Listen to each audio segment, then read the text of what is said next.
tiasa tepung lawung pangprok jongkok soksana was teu acan kuninga saha-sahana oge ti mana na mung sateu acana sim kuring bari naros heula kitana ku bahasa Sunda atau bahasa Indonesia. Mau bahasa Inggris. Baik.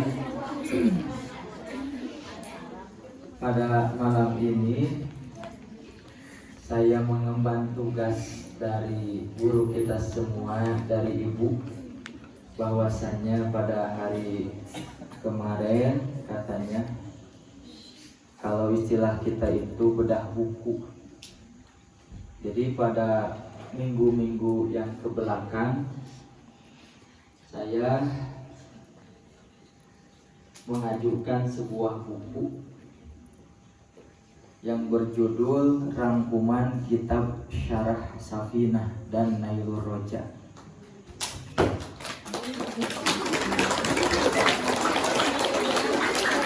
Tapi dalam bahasa Sunda. Awalnya saya hanya menyodorkan ke ibu untuk direview gitu ya, karena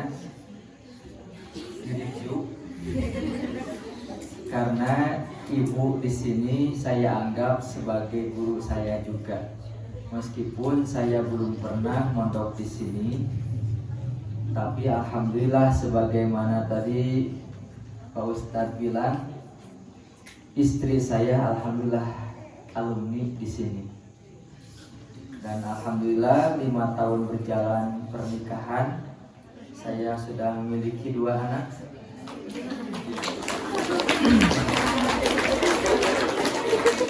Meskipun kalau dilihat-lihat, mungkin kalau bagi orang yang belum tahu, kiranya saya belum menikah.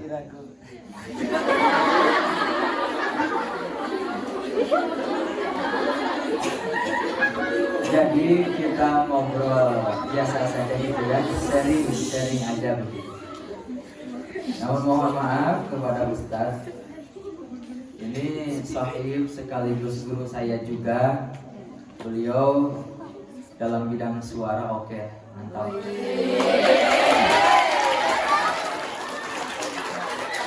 Kalau dalam masalah paling suara, saya mengakui beliau ahlinya, begitu. Makanya pada kesempatan ini mohon maaf jika saya nih berani di sini ya. Sebenarnya ini berat juga bagi saya. Begini, buku ini adalah hasil rangkuman saya pribadi. Kenapa saya merangkum buku ini? Karena saya mengingat kalau umur atau usia tidak ada yang tahu, gitu kan ya.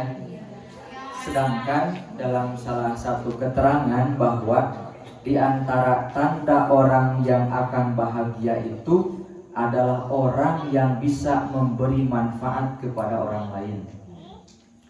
Nah, siapa tahu kalau misalkan waktu itu saya punya buku, meskipun hanya tukilan, dan saya ambil referensi dari kitab kecil, bahkan kitab yang dipakainya di kelas ibtidah kalau di tiap pesantren, mudah-mudahan ada manfaatnya begitu. Dan juga motivasi kedua adalah di perkuliahan dosen itu menganjurkan bahwa kita itu katanya harus memiliki sebuah karya ilmiah, begitu kan ya kalau di perkuliahan. Sehingga para dosen, wabil khusus jika dia gelarnya sudah doktor gitu ya, atau mungkin ada S2 juga, apalagi kalau sudah profesor, dia suka membuat atau mengarang satu buku.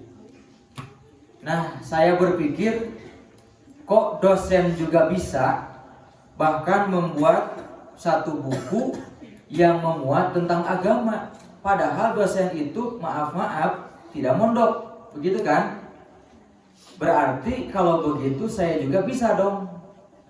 Begitu dari sana. Jadi saya ingin juga dong memiliki sebuah karya ilmiah, meskipun hanya dari kitab yang kecil itu. Dan yang menjadi motivasi ketiga adalah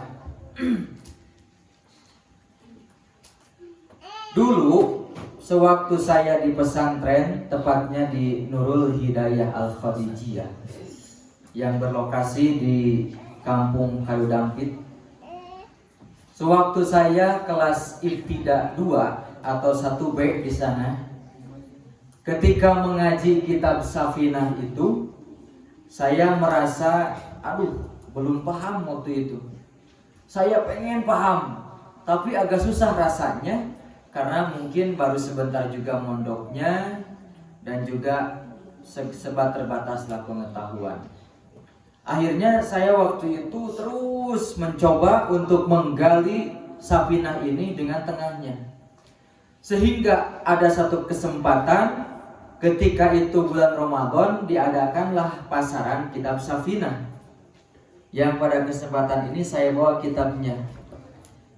Kitab yang waktu itu saya penuhi logatnya adalah kitab Safinah yang ini. Sehingga kalau kitab Safinah ini hilang, saya berani untuk mengganti dengan kitab yang baru dan memberikan uang 50.000 atau 100.000 untuk mengganti kitab ini dengan kitab yang baru. Kenapa? Karena kitab ini memang penuh perjuangannya, banyak perjuangan, sehingga dalam kitab ini kalau bisa dikatakan penuhlah kita logatnya gitu ya. Karena waktu itu saya pengen paham. Nah, oleh karena itu, karena dulu saya susah untuk paham meskipun sudah berusaha, akhirnya saya termotivasi juga dan terinspirasi. Kayaknya kalau saya merangkum dari kitab ini, siapa tahu bisa membantu bagi para pemula juga. Begitu. Nah, pada 3 bulan yang lalu akhirnya saya istisyarah gitu ya, minta pendapat ke guru bagaimana kalau saya membuat satu buku tentang kitab ini. Akhirnya disetujui, namun saya sengaja sertakan juga dalam buku ini, sebagaimana tadi disebutkan, yang dirangkum dalam buku ini tidak hanya Safinah, tidak hanya Kasyifatus saja tengahnya, tapi saya rangkum juga dengan kitab Nailur Roja. Ini kitabnya. Nailur Roja ini masih termasuk syarah kitab Safinah. Mungkin ada yang punya ya. Kenapa saya kombinasikan atau kolaborasikan? Karena untuk saling membantu. Kalau dalam kitab Safinah tidak ada, di sini ada, saling melengkapi begitu ya. Nah, akhirnya ini dari dulu kalau kitab Nailur Roja saya telaah gitu, mutolaah tentang apa sih kelebihan kitab ini. Ternyata banyak kelebihannya. Akhirnya yang saya rangkum dalam Safinah juga adalah syarahnya. Karena kata guru dulu mengatakan begini, jika seorang santri sudah mempelajari kitab Safinah asal tengahnya atau syarahnya begitu ya, maka dalam ibadahnya insya Allah sudah bakal bagus. Karena memang Safinah ini hanya masuk pada level yang pertama, yaitu tentang ubudiyah, tentang peribadahan. Karena dalam fikih itu sebagaimana yang kita tahu terbagi pada 4 atau 5. Yang pertama ada kategori ubudiyah. Ubudiyah itu tentang ibadah, yang termasuk pada ibadah dari mulai toharo itu wudu, tayamum, mandi besar, kemudian sholat, ada syaratnya, rukunnya, pembatalannya. Dalam wudu juga tayamum sama, begitu kan? Nah, dalam Safinah ini memang sudah lengkap kalau untuk masalah itu. Meskipun di akhirnya ada juga, sebelum akhir ada dibahas sedikit tentang zakat, begitu kan? Nah, ini anak saya yang kedua ya. Nah, ini namanya Zidna Fahma. panggilannya Zidna.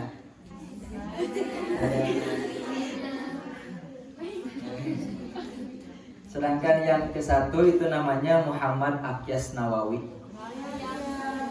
Sengaja saya kasih nama yang pertama Muhammad Akyas Nawawi.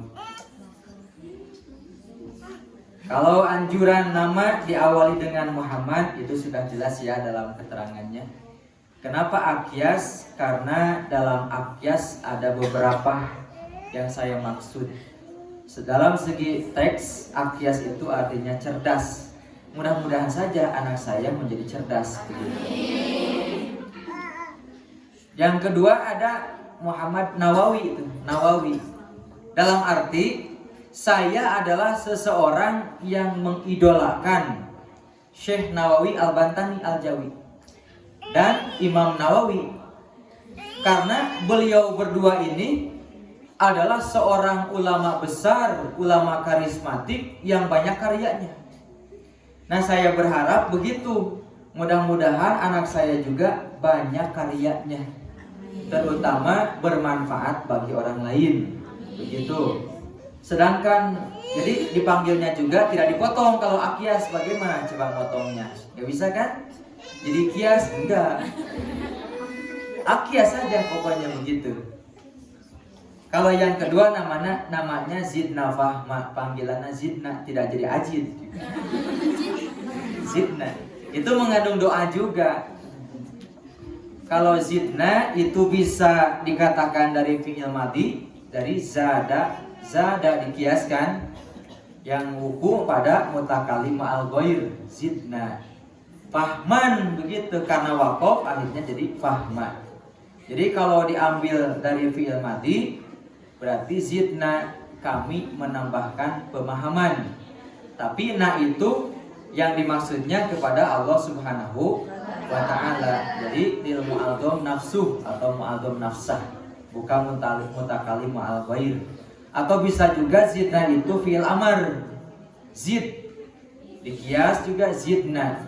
Jadi artinya Zidna itu semoga engkau, kepada Gusti Allah kan, semoga engkau menambahkan pemahaman kepada kami. Jadi mengandung doa. Nah, kembali pada yang tadi. Yang kedua yang akan saya sampaikan dulu sebelum pada inti. Ini sengaja tapi saya bahasa Sunda. Kenapa? Karena target marketnya di kita itu kebanyakan orang Sunda.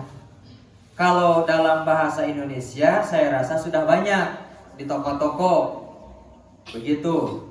Jadi saya bermaksud pada waktu itu mudah-mudahan ini buku dapat membantu baik kepada para muta'allimin atau santri yang sedang belajar mendalami kitab, ataupun para mudaris, orang-orang yang sedang mengajar. Tapi sengaja saya bahasa Sunda karena kalau kita sudah paham bahasa Sunda, Indonesia itu biasanya gampang atau mudah. Tapi kalau dalam awalnya bahasa Indonesia ke Sunda itu agak susah katanya, karena bahasa Sunda itu termasuk dialek yang paling banyak. Jadi kosakatanya itu paling kaya, betul gak? Bahasa Sunda itu. Kalau tidur juga bahasa Sunda mas sare, hees, bobo, kulem, molor, tuh ada. Bahasa Banten kokojoran. Aya deui nu nyebatkeun mamawetan. Makan sama juga gitu kan, makan itu tuang, neda, emam, lelebok, lolodok, jajablok, dahar, nyatu, tuh gitu. Makanya kalau santri ada yang bawa oleh-oleh nih yang baru datang, mari kita menyatu. Gitu kan?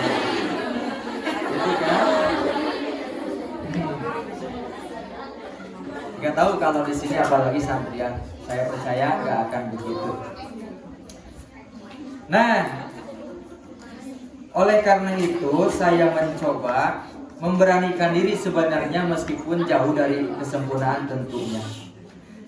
Kenapa saya mengarang kitab ini? Karena saya merasa dan melihat bahwa di masyarakat luar sana banyak yang dalam segi ibadahnya masih kurang. Seperti apa? Dalam praktek wudhu. Dalam praktek wudhu di masyarakat kadang ketika membasuh tangannya tidak sampai pergelangan. Ya gak? Padahal dalam hukum fikih ketika kita membasuh tangan dalam wudhu itu harus beserta. Sampai itu beserta, ilahnya imana ma'a itu. Kalau dalam ilmu alat begitu kan. Jadi harus terbasuh. Bahkan dalam membasuh tangan dan kaki itu harus dilebihkan. Disebut dengan tahjil. Jadi tahjil itu membasuh selebihnya dari yang wajib, baik dalam membasuh tangan ataupun kaki. Kalau tangan sampai pergelangannya, kalau kaki sampai betis. Adapun kalau membasuh selebihnya dari yang wajib yang ada pada wajah disebut ghurrah. Maka di sini saya sebutkan juga ada. Nah, kelebihan buku ini apa? Tentunya harus tahu dulu kan. Kalau untuk maksud tadi sudah. Kelebihan buku ini pertama, bagi orang Sunda insya Allah mudah dipahami dalam bahasanya. Tapi sengaja juga saya tidak menggunakan bahasa yang sopan, tidak menggunakan bahasa yang lemes, di Sunda nama gitu. Kenapa? Karena buku ini pingin masuk ke semua elemen, ke semua golongan orang Sunda. Orang Sunda itu khususnya kalau di sana ya di Alifwan. Ada Sukabumi, Cianjur, Bogor, Tangerang. Nah, kalau orang Bogor dan Tangerang itu dikatakan heuras beheung. Kalau di sana, kenapa heuras beheung? Karena bahasanya ya begitu. Apakah di sini sama? Ada orang Bogor gak di sini? Orang Tangerang? Biasanya orang Tangerang itu sangat beda gitu bahasa dengan Cianjur, Sukabumi. Kalau Cianjur, Sukabumi lemes-lemes gitu, sopan-sopan. Kalau Tangerang sudah memasuki aing gitu, sia gitu kan, dari sananya. Makanya daripada kalau ngomong bahasa kasar lebih baik pakai bahasa Indonesia. Oh, coba orang Bogor atau orang Tangerang mana? Bahasa lemesna saya naon? Abdi. Bahasa lemesnya deket? Truk hitam. Jadi digabung abdi caket truk hitam. Oh, berarti apa? Nah, begini, orang Tangerang, orang Bogor, Bekasi dan sekitarnya yang khususnya tadi begitu ya bahasanya. Maka ketika di pesantren kita harus bisa adaptasi dan menyesuaikan dengan lingkungan, tentunya begitu kan. Dalam arti ketika kita mondok di Cianjur berarti harus bisa menggunakan bahasa Cianjur. Cianjur, Bandung itu terkenal bahasanya sopan-sopan, orangnya ramah-ramah, begitu, enggak gue eloh lagi gitu kan.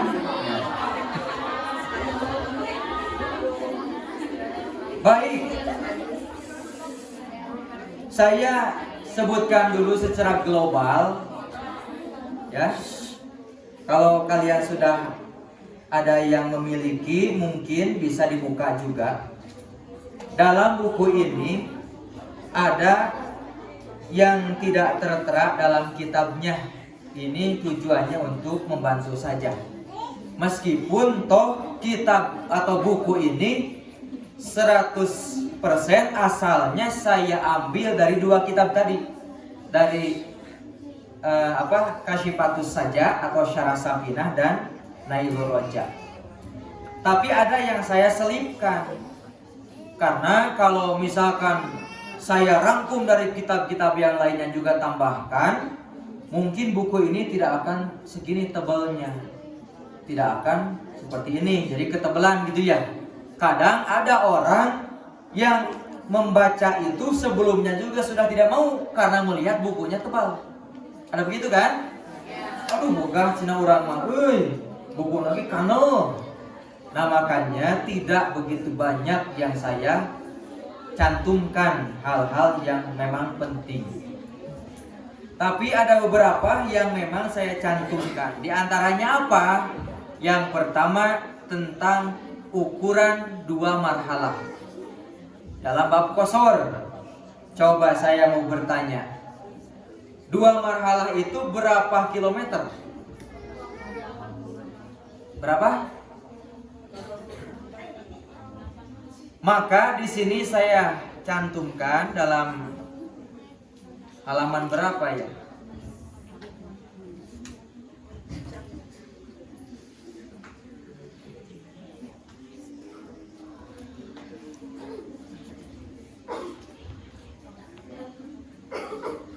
Qasar halaman 168.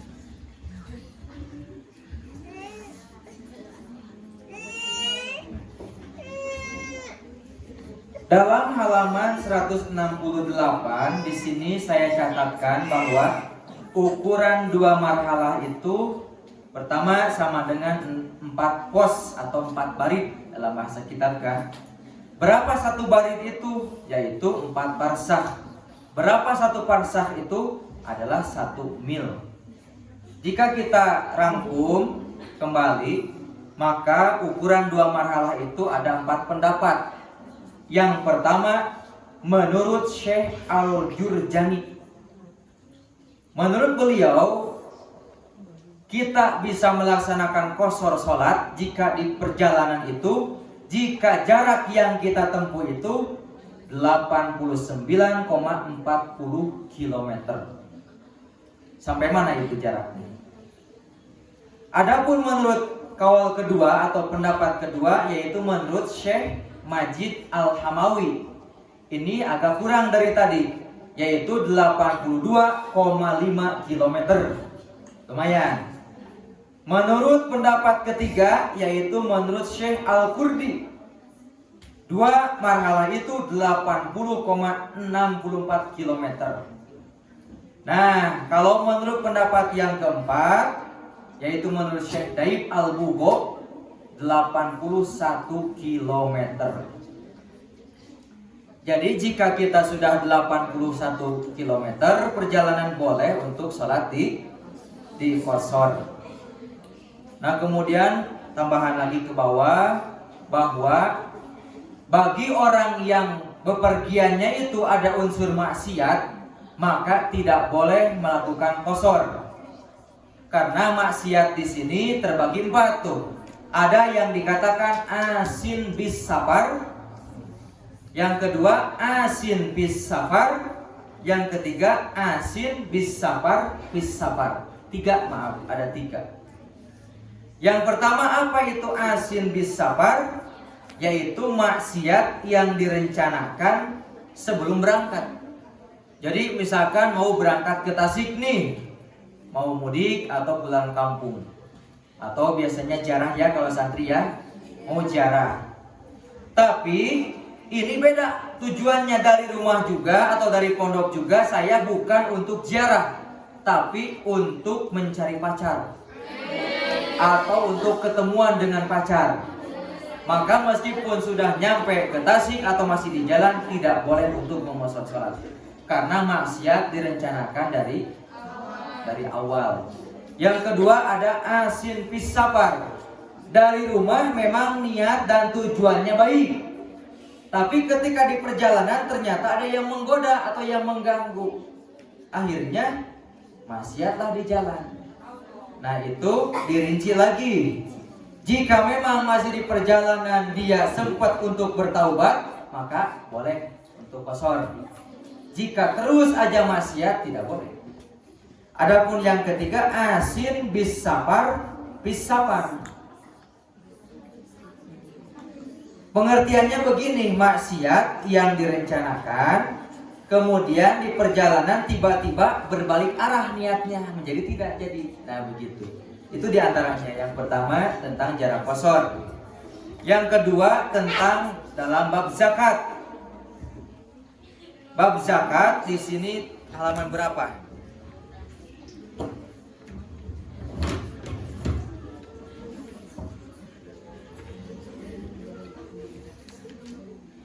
Dalam bab zakat saya tuliskan tentang nisabnya. Nisab zakat baik itu unta, sapi, domba atau emas perak. Begitu. Itu lumayan. Jadi agak dirinci lagi. Nah kemudian langsung saja. Jadi harap diperhatikan dulu, nanti boleh ada yang bertanya juga ya. Di setiap pasalnya ini hampir 100% semua ada definisinya. Seperti dalam awal-awal, bagaimana tadi kata ibu sudah dipelajarkan kalau kelas ibu ya. Jadi pengarang kitab Safinah ini syarahnya adalah siapa? Syekh Muhammad Nawawi. Ya. Jadi ini kitab Syarah Safinah ini adalah karya ulama besar dari Indonesia. Orang Banten. Keren. Ada seorang ulama besar yang memiliki sebuah karya yang mendunia. Karena kitab Safinah ini dipelajari di tiap pesantren termasuk di luar negeri. Sehingga sebelum kitab yang besar-besar dikaji dulu kitab Safinah. Termasuk kalau dalam ilmu nahwu kitab Jurumiyah. Syekh Nawawi ini dalam keilmuannya sangat mumpuni, tabahur bahasa kitanya ya. Sehingga beliau ini punya banyak karya, diantaranya yang mungkin sama di sini juga dikaji, kitab Riyadul Badi'ah, kitab Tijan Ad-Darori, kitab apa lagi? Qatrul Qais. Jadi tidak hanya dalam bidang fikih saja, dalam tauhid, kemudian bidang apa? Kan tadi fikih sudah dijelaskan. Bahkan tafsir juga beliau. Pokoknya banyak karya-karyanya. Nah Syekh Nawawi, beliau kalau saya paparkan akan terlalu panjang. Akan tetapi langsung ke pengarang kitab yang kedua yaitu Nailur Roja. Di sini disebutkan siapa? Sayyid Ahmad bin Umar Asy-Syafiri Al-Alawi Al-Husaini. Ini keren. Jadi dikatakan ini bisa disebut kitab klasik, akan tetapi kitab kontemporer juga. Ini bagus nih. Kalau seorang santri mutolaah kitab ini, kontemporer ini. Jadi cocok untuk semua kalangan nantinya. Jadi kalau kita kaji kitab ini, mau kita mengajinya di depan para santri lagi, di depan para pengusaha, di depan para orang-orang intelek, boleh ini kitab ini. Karena di sini diterapkan setiap pasalnya itu ada definisi. Makanya di sini juga ada. Coba saya mau bertanya nih. Apa fungsi niat dulu nih? Dalam sebuah hadis dikatakan innamal a'malu binniyat, bahwa semua juga tergantung kalau ingin sah, begitu kan? Kita duduk di sini, ini madrasah atau masjid ini? Musola. Oke. Atau contoh yang lain lah. Kita berangkat ke pondok, pasti ada yang dipaksa, ada yang keinginan sendiri, ada yang karena dipaksa orang tua kan, dan keinginan orang tua. Akan tetapi karena niat yang kita tujukan dari rumah bisa ibadah yang pahalanya berlipat ganda. Oleh karena itu, meskipun ada unsur keterpaksaan, saya harapkan niatnya itu yang baik. sebagaimana yang sering kita nyanyikan. Niat yang 5 perkara itu kan ya. Nah itu. Coba begini. Bagi yang bisa menjawab, saya kasih hadiah 1 buku. Giveaway ini langsung ya. Itu. Apa fungsi niat? Apa fungsi niat? Fungsinya niat apa? Cung dulu, acungkan tangannya. Apa?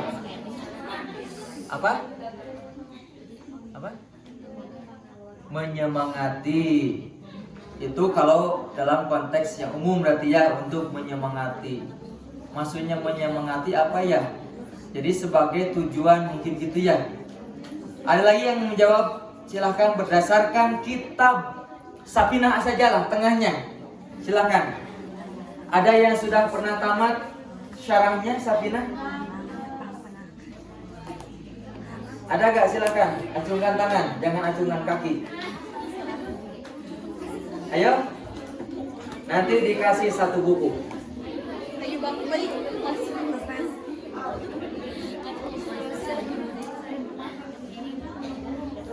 Oke, karena tidak ada yang menjawab, nanti lagi. Di sini ada, di sini. Di halaman berapa?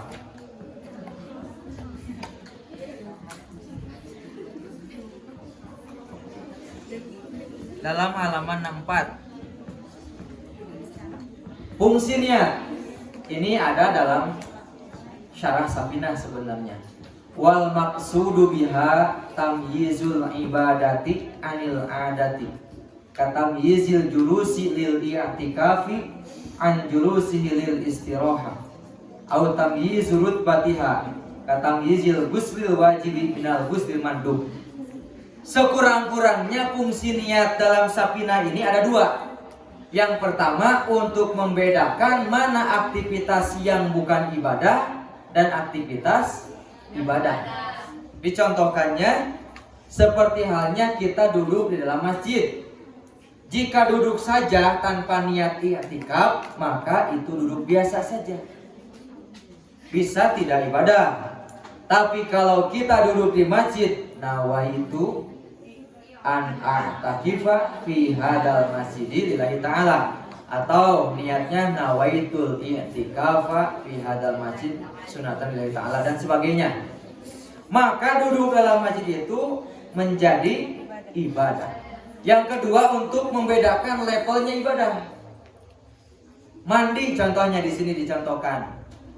Jika kita mandi biasa, tidak niat apa-apa, sudah hanya untuk membersihkan badan saja.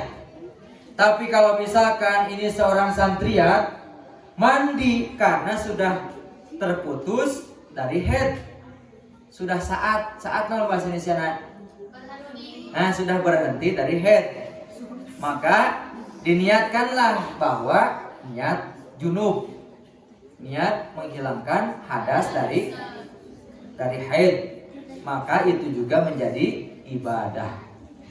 Nah kata ibu tadi bareng-bareng saja dulu katanya begitu. Coba. Jadi katanya ini kitab pengen jadi talaran. Jadi mudah-mudahan bisa membantu katanya. Jadi mungkin kalau sekarang belum membantu, insya Allah nanti katanya. Coba bareng-bareng telah bareng-bareng. Pertama, tadi kalau sama ibu sudah sampai mana? Hukum membaca bismillah. Ada berapa hukum membaca bismillah? 5. Pertama, wajib. Kumaha cenah? Wajib nu kumaha? Nyata dina salat. Sabab di madhab Imam Syafi'i mah Fatihah teh surat Fatihah tanya ayat anu kahiji teh nyata bismillah. Benten saran di madhab Imam Maliki. Rokaat ayat kahiji teh naon? Alhamdulillah. Tapi tetap jumlahna teh 7 ayatnya dina siratal ladzina an'amta alaihim. Jadi ini kawalat dolin itu dua ayat. Nu kadua aya nu hukumna sunnah. Nu kumaha?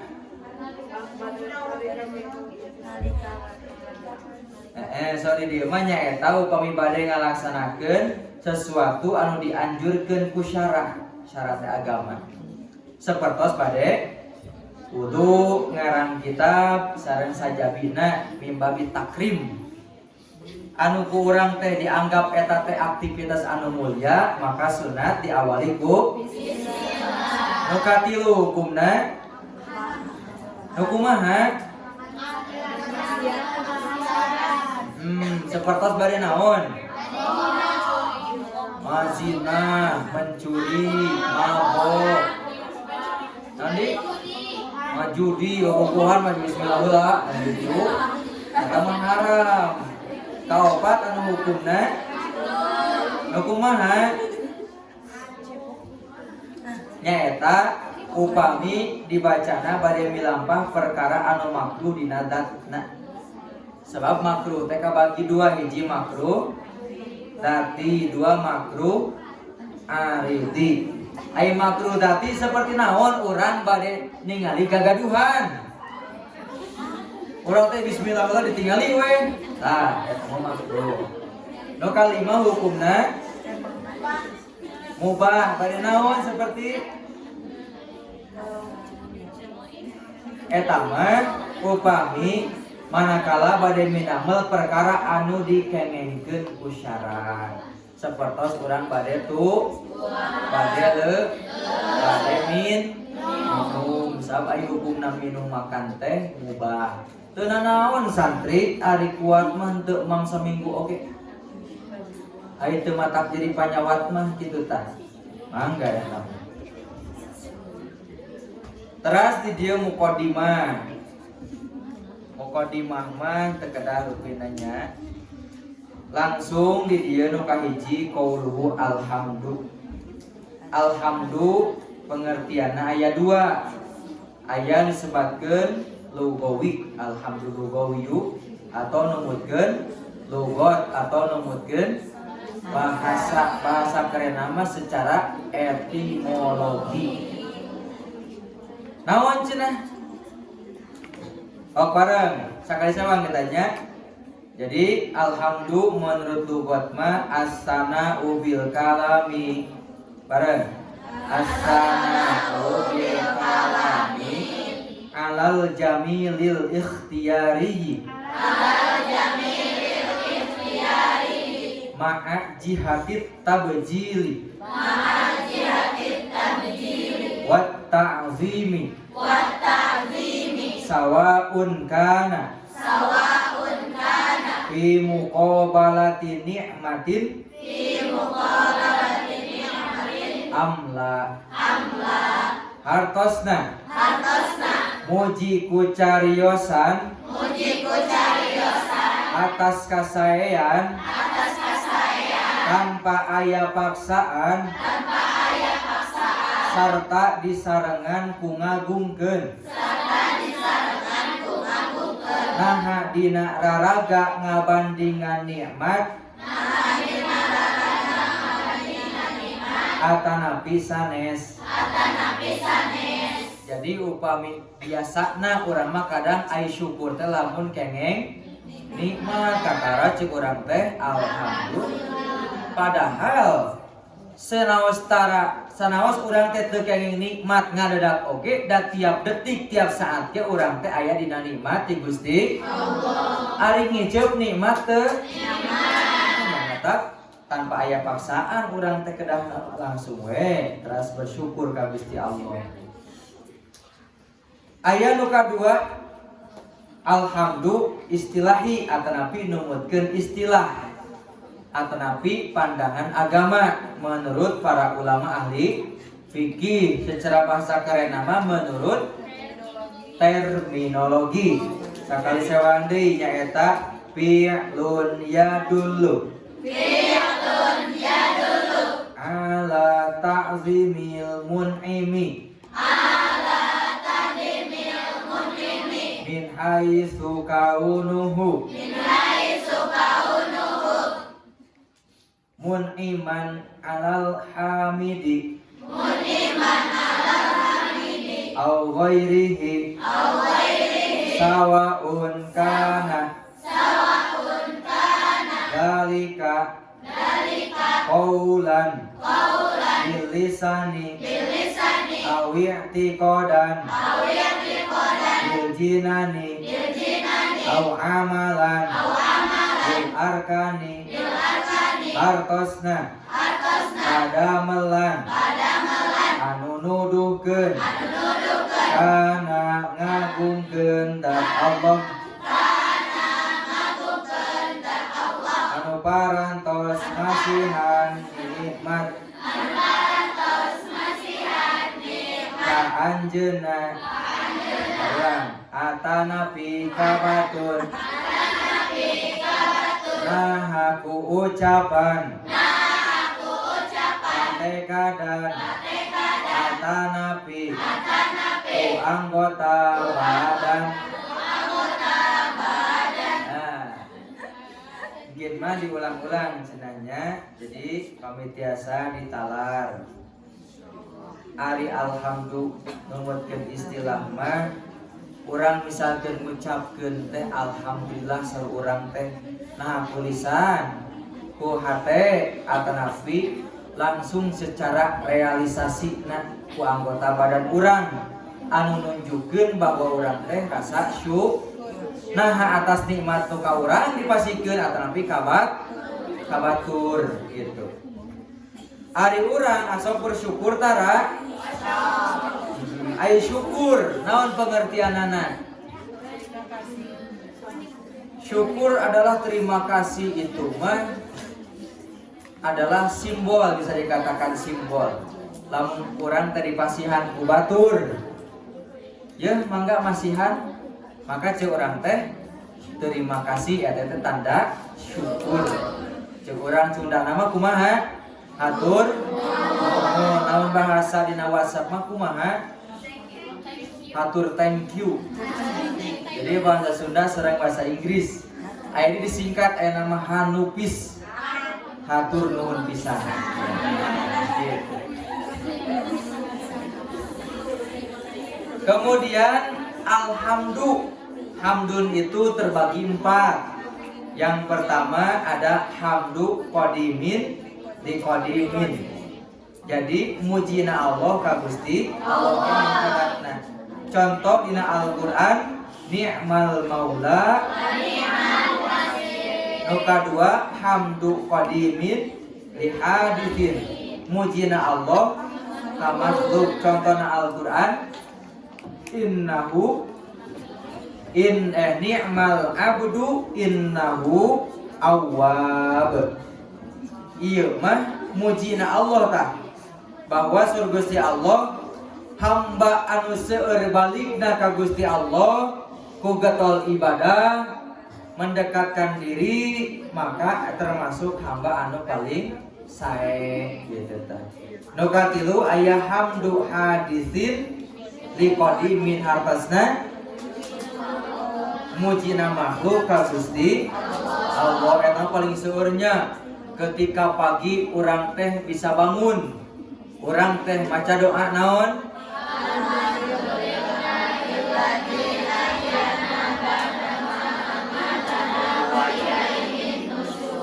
Eta teh urang bersyukur bahwa ternyata urang masih kena tiasa melihat alam dunia kumaha sok. Ternyata pas beunta teh urang aya jero kubur.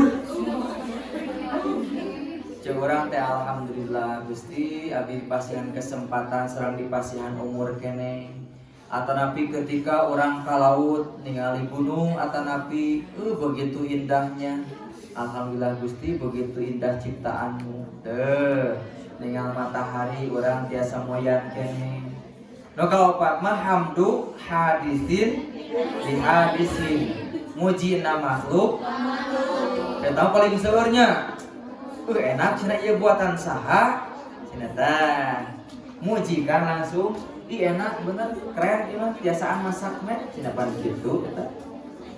Kemudian ada lagi giveaway lah. Dina muqaddimah Safina aya wassallallahu ala sayyidina. Batur mah aya anu anti nganggo sayyidina teh kan. Pertanyaanana, apa sih pengertian sayyidina? Ayo cung. Apa itu sayyid? Oh silakan. Tuan itu dalam teks bahasa Indonesia. Ini secara ta'rif atau definisi versi santri. Ayo apa itu sayyid? Ada berapa pengertiannya?